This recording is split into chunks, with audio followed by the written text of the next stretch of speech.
Government exams కోసం తక్కువ ఖర్చులోనే maths, aptitude, reasoning వంటి కోర్సులు నేర్చుకోవడానికి ఇప్పుడే కాల్ చేయండి. నమస్తే, welcome to Suman TV. Love, ప్రేమ.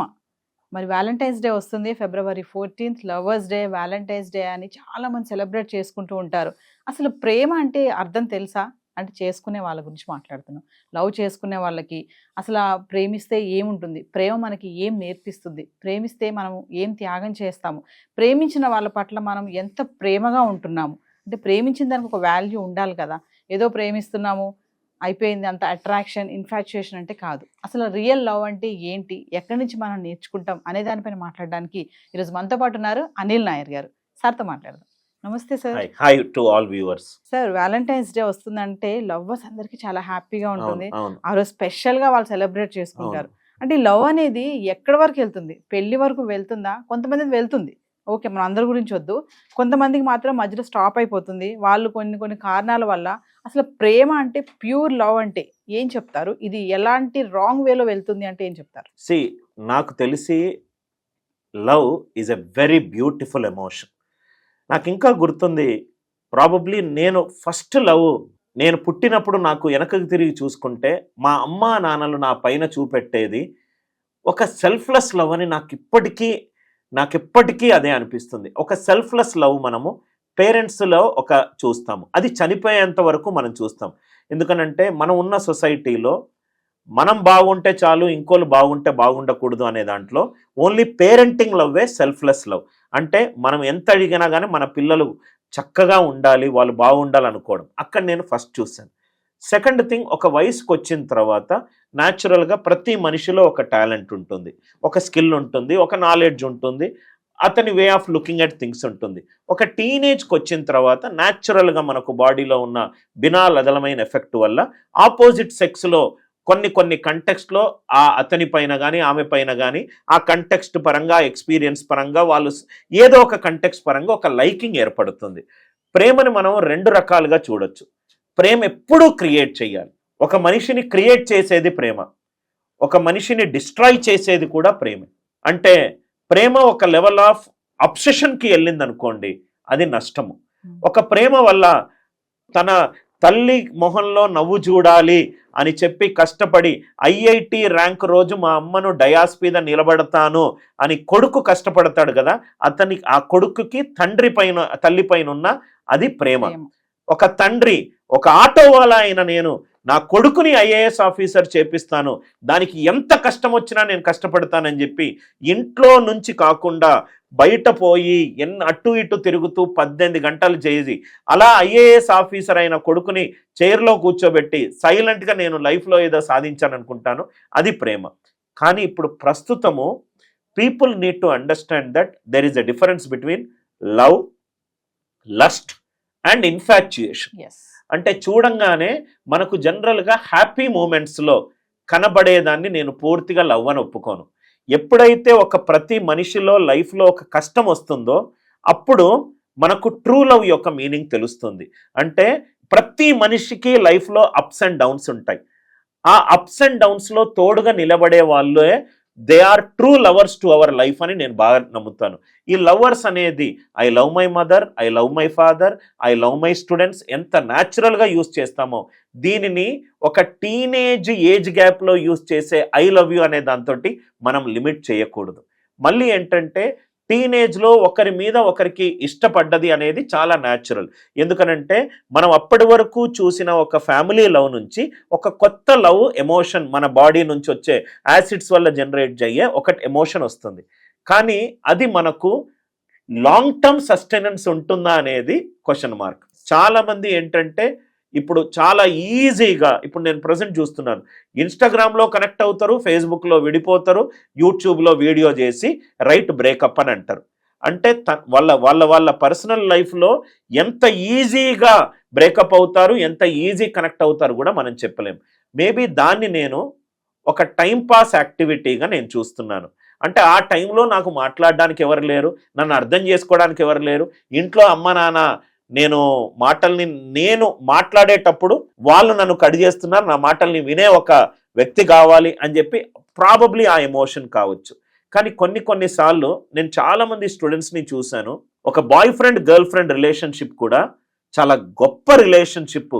ఒకరు ఇద్దరి ఇంకోళ్ళ గ్రోత్ కోరుకున్నప్పుడు, గ్రోత్ కోరుకోకుండా, అంటే ఇప్పుడు ఐఏఎస్, నా స్టూడెంట్లో ఇద్దరు ఎగ్జాంపుల్ చెప్తాను. ఇద్దరు ఐఏఎస్కి ప్రిపేర్ అవుతున్నారు.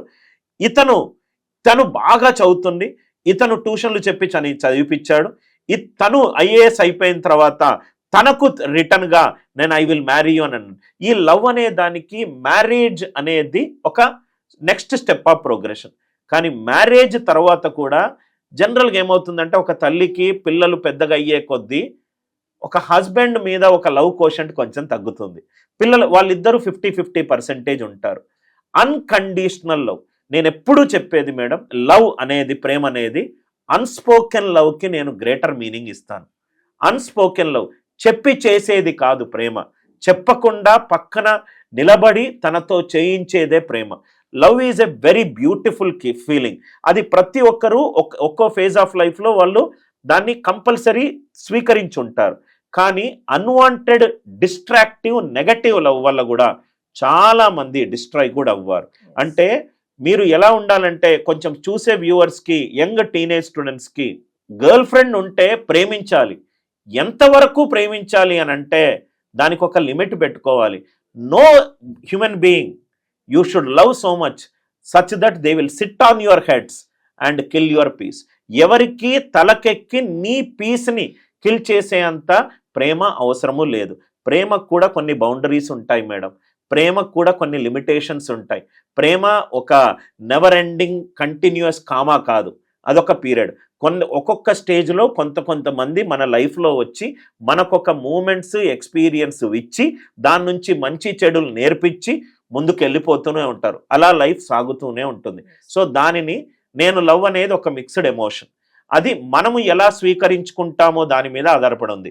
For me love is the greatest feeling one can go through. My parents' love on me is unexpressed. My wife's love on me is unexpressed.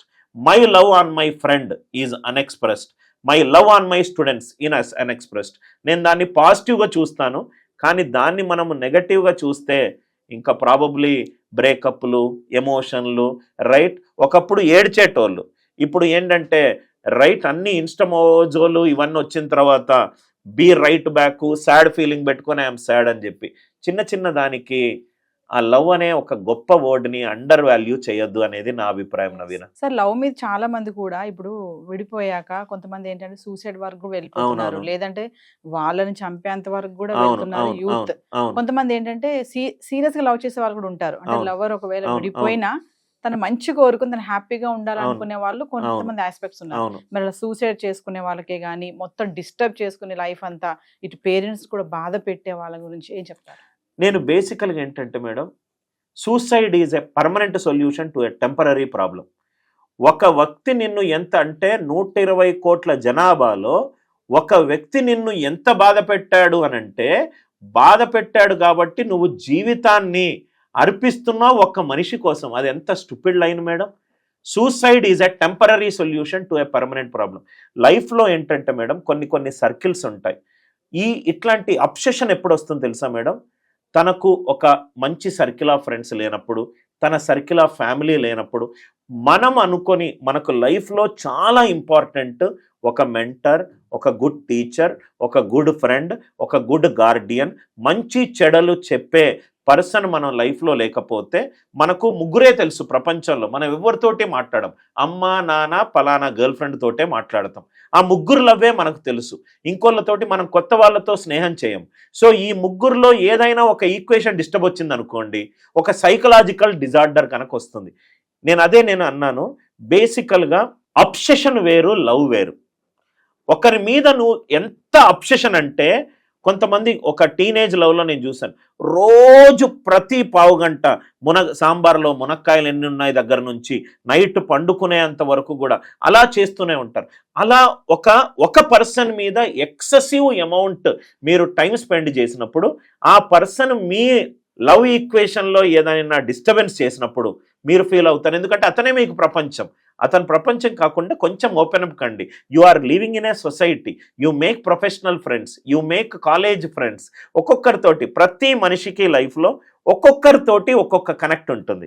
కొంతమందితోటి మనకు చాలా కంఫర్టబుల్గా సీక్రెట్స్ డిస్కస్ చేసుకోవచ్చు, కొంతమందితోటి మన ఆర్థిక ఇబ్బందులు చెప్పుకోవచ్చు, కొంతమందితోటి మనం కొన్ని చెప్పుకోకూడని కొన్ని ఉంటాయి.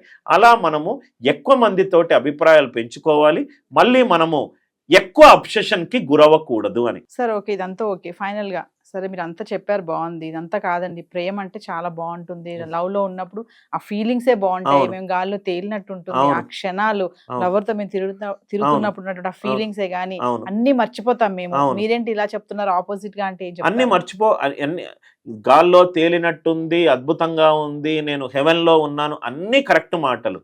బట్ అట్ ద ఎండ్ ఇదంతా కూడా ఒక టెంపరరీ ఫీలింగే. బినాల్ ఎదలమైన యాసిడ్ అని ఒక యాసిడ్ ఉంది. ఆ యాసిడ్ యొక్క ప్రాపర్టీ ఏంటంటే, ఒక కొత్త వ్యక్తి కలిసినప్పుడు ఆ యాసిడ్ పొంగుతుంది. ఆ ఎన్ని రోజులు పొంగుతుంది అంటే 21 days పొంగుతుంది. ఆ పొంగేటప్పుడు మనం కూడా పొంగుతాం, ఒక అద్దిరిపోయే ఫీలింగ్ వస్తుంది.